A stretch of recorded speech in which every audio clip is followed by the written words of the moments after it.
A campanha Saúde Mental e Emocional Sem Preconceito só está começando. A gente vai longe. A minha primeira entrevistada é uma mulher que passou por depressão, por muito preconceito e vai contar pra gente agora como é que foi esse processo na vida dela.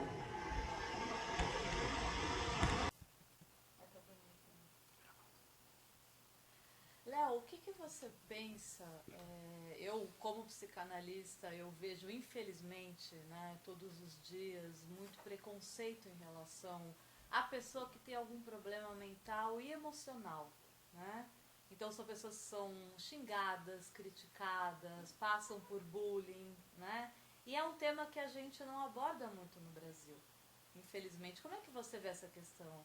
Isso é um terrorismo psicológico, né? Se você for parar para pensar realmente, porque para você ver, eu fui uma criança que cresceu apanhando na escola, né? Eu era a bichinha da escola, a frustração do pai, o problema delicado da professora, né? Mas ninguém nunca parou para pensar que eu estava precisando de ajuda para entender o que era aquilo que eu tinha nascido assim, Claro né? que envolveu para você, obviamente, uma questão emocional Com muito certeza, muito. grave, né?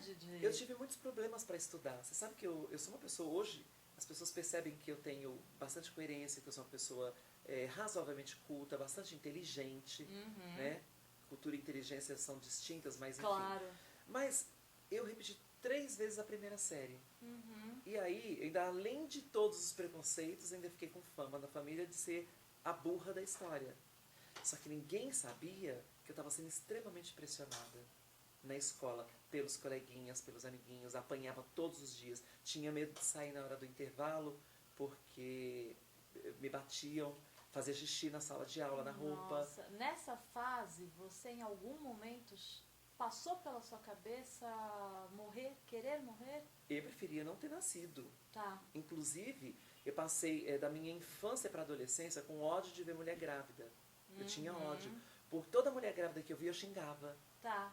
Mas por quê? Porque pensava, poxa, esse mundo é tão cruel, por que essa pessoa está pondo mais um ser humano no mundo para sofrer também? Aham. Eu não tinha esse entendimento. Eu achava aquilo um absurdo. Eu via mulher grávida e ficava extremamente irritada. Quando Mas é por que causa disso, né? Quando é que você sente que você conseguiu superar de fato, né? Ah, Todas essas questões que são complicadas mesmo. eu demorei para superar, viu? Não foi um passo assim, acordei e superei. Foi Aham. uma construção do ser de longos anos. Hoje eu tenho 45 e para te falar a verdade, só agora eu tenho total compreensão e tolerância com as pessoas intolerantes.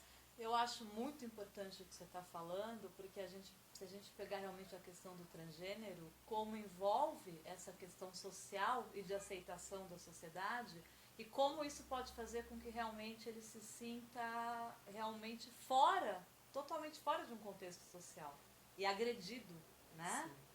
Nós somos extremamente jogados mesmo à sarjeta, né? Uhum. Porque o preconceito, hoje em dia, com essa discussão do que é politicamente correto e o que não é, as pessoas elas falam de maneira velada, né? Não é mais como antes. Antigamente acho que era um pouco mais escancarado. Você já Sim. sabia logo quem tinha preconceito e pronto, não se misturava. Hoje não, hoje é um discurso de que, olha, eu não tenho preconceito, eu te aceito. Só que aí você começa a perceber, tem uma frase que eu digo há muitos anos que ela tem um teor engraçado, mas se você parar para analisar e aprofundar nessa frase, você vai ver o quão triste ela é. Todo mundo me adora, mas ninguém me quer como Nora. Uhum. Eu sempre uso essa frase para ilustrar o que a gente está conversando aqui, porque Sim. é bem isso. Nós somos um pouco as bobas da corte. Aham. Né? Nós somos alegres, extrovertidas, descontraídas, amáveis, dóceis, não somos violentas. Uhum. Só que na hora de comer a macarronada com a família de domingo, a gente nunca tá.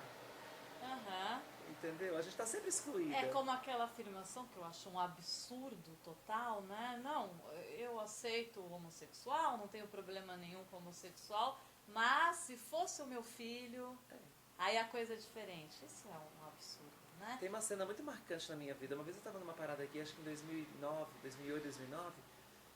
E aí eu tava fazendo uma matéria, né? Como repórter. E aí uma senhora, ai, olha, ela é linda, ela é linda, eu te adoro, você é linda. Eu falei, a senhora tem filho? Aí ela falou assim, tenho, ele é lindo, ela respondeu. Eu falei, a senhora me deixa casar com ele? Ah, não, Olha casar só. não. Aí já é outra história, né? Ela foi super espontânea, né, em responder prontamente que não, mas naquela brincadeira está registrado o que as pessoas pensam de verdade, né? Sim. Que é exatamente o que eu falei. Léo, então você diria assim que nesse seu processo de vida, nessa sua história de vida, o que você chegou a ter depressão? Muita Pode depressão. falar? Ok. Você sabe que eu tive muitos problemas para me aceitar como transexual. Porque eu não queria ser. Eu tive que passar por 2 processos na minha vida. Com 18 anos eu tive que encarar a homossexualidade. Que não é fácil, como as pessoas pensam. No meio que eu vivia, um bairro violento, fácil, claro. onde tinha sido acabado de ser apedrejada. E tive que me assumir por causa desse episódio. Porque eu tinha que contar para os meus pais para que eu tivesse ajuda. Né? Foi no momento em que eu saí de casa, que eu tive que sair do bairro, que eu tive que abandonar a escola, porque eu não tinha mais condições. Eu estava sofrendo muito desde sempre. Então já foi um parto para mim, aos 18 anos, ter que assumir a homossexualidade. Só que o tempo foi passando e foi percebendo que tinha alguma coisa errada. Porque se eu já tinha assumido, eu devia estar feliz. E por que eu estava tão infeliz? Ok. Né? Tem até, nesse período todo, tem um episódio que eu fui na Luciana Gimenez, tirei a maquiagem de drag queen, falei que não ia mais me montar, que eu não queria mais. Era pura depressão. As pessoas precisavam entender que eu estava passando por um processo de aceitação que estava sendo muito difícil para mim. Entendeu? E aí, com 40 anos, eu, de tanto fugir, porque eu não queria encarar, com 40 anos eu tive que enxergar o que eu era de verdade, porque eu estava infeliz mesmo, tendo assumido a homossexualidade, eu estava infeliz, eu descobri que eu era uma transexual. Você chegou a tomar algum remédio para depressão? Chegou a fazer terapia? Não, eu me aproximei de Jesus. Tá, essa foi sua terapia, né? É Jesus. O amor, né?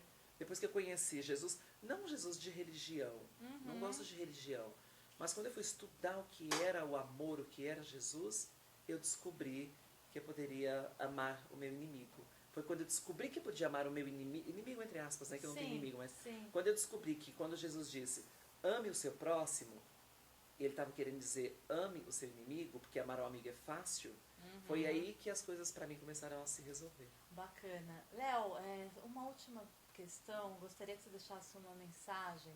Eu presencio diversas coisas, né? E eu recebo muitos e-mails. E eu recebi faz pouco tempo o e-mail de uma mãe de um filho Asperger, né? O Asperger é um tipo de autismo, né? E esse menino sofreu bullying terríveis na escola, assim, né? E ele acabou se enforcando. Então isso eu trago comigo como uma coisa muito forte, né? Até para essa campanha, realmente. Porque muitos doentes mentais ou pessoas com problemas emocionais se matam, mas não pelo problema, mas sim pelo preconceito. É preconceito que mata, né? Então acho que para terminar, para essa mãe, o que você falaria para ela? É difícil, né? Uma situação assim, mas... É difícil, mas é comum. Mais comum do que você pensa.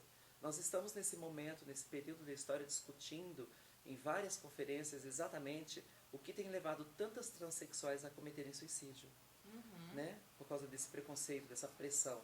Nem todo mundo tem a estrutura psicológica que eu tive de suportar tudo e com amor e fé reverter a situação a meu favor. Nem Com todo mundo tem essa cabeça, né? Muitas vezes a pessoa está deprimida já e uma palavra dita na hora errada pode levar aquela pessoa ao suicídio. Eu acabei de fazer um vídeo que eu postei na minha rede social que está bombando, chamando a atenção da Patrícia Bravanel, falando exatamente sobre isso.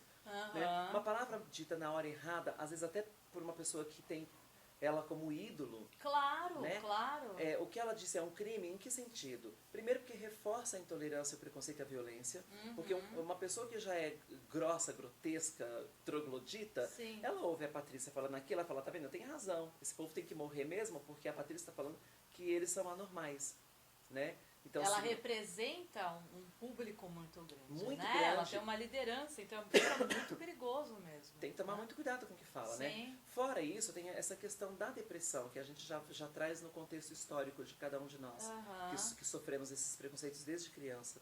Então, se eu já estou deprimida, eu ouço uma pessoa que eu gosto, que eu amo, que eu venero, falando isso não é normal, eu já estou em depressão, é um passo para o suicídio. Claro, Né? claro. E quem vai responder por essa vida? Uhum. Seja religiosamente ou não, uma hora a gente vai pagar pelo que a gente fala. A gente vai ter isso de volta. Então essas pessoas têm que ter essa responsabilidade. Esse mesmo discurso, essa mesma fala, eu já direcionei ao Bolsonaro, né, pessoalmente. Eu já expliquei para ele, falei, olha, você não tem problema você ser contra, mas fale com amor as coisas. Amor é a palavra-chave que vai resolver todas as questões. Tudo, né? Porque Claro. quem ama não precisa nem de religião. Sim, Não precisa nem sim. de Deus. Amor é amor, até porque amor já é Deus, né? Exatamente. Então, eu sempre falo isso para as pessoas. Tenha amor, né, pelos outros. Se coloque no lugar das pessoas. Porque às vezes a pessoa já está deprimida e uma fala sua pode ceifar uma vida. Que foi o que aconteceu com esse rapaz, tadinho, né? Que tinha uma vida inteira pela frente, acaba se enforcando, né? As pessoas, nós temos as nossas fraquezas. Se essa pessoa é fraca nesse sentido, um preconceito, uma palavra na hora errada, acabou a vida dela. Sim, aquilo que os outros julgam como diferente, não normal, né? Eles acabam realmente... As pessoas precisam entender que diversidade é uma máquina que faz o mundo girar em perfeita harmonia.